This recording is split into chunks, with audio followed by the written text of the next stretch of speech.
See, the thing is, the rip current isn't going to kill you. It's your panic.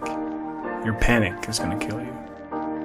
I can remember the first time I purposefully jumped into a rip as a science experiment, and just was instantly brought back to, 12 years old, and your leash just broke on your surfboard, and you're just floundering in the water, don't know what to do, and just feeling like you're gonna drown.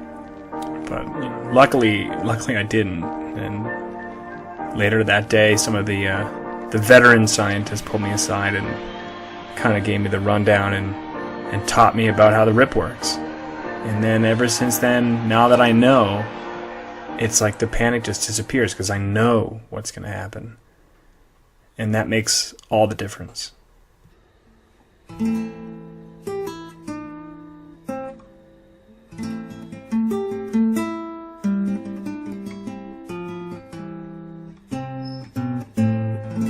The number of rip current drownings in the world each year is unknown. In Australia alone, there are around 25 confirmed incidents, and experts can only really guess on how many happen worldwide. I think why scientists like Rob Brander, Ott Reniers, and Jamie McMahon are so passionate about educating people about rip currents isn't because it's such a global killer, as compared to other things, but that it's just so avoidable.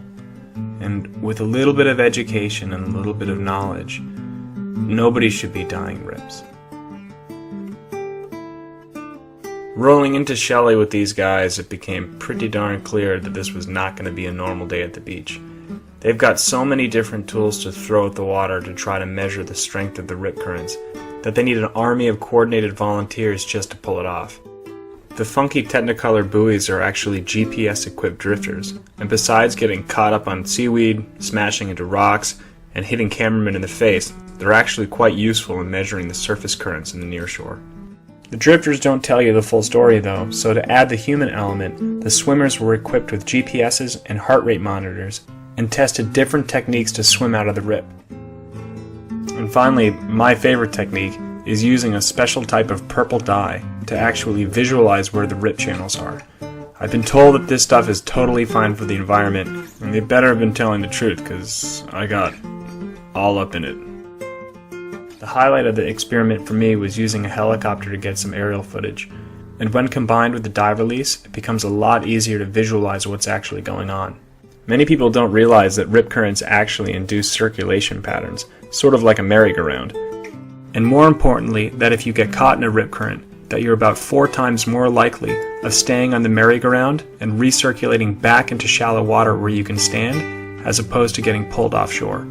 This is why the age-old advice of swimming parallel to shore to get out of a rip is pretty deceiving. So what did Jamie, Ott, and Rob recommend you do if you get caught in a rip? Unless it's really easy, don't even try to swim out.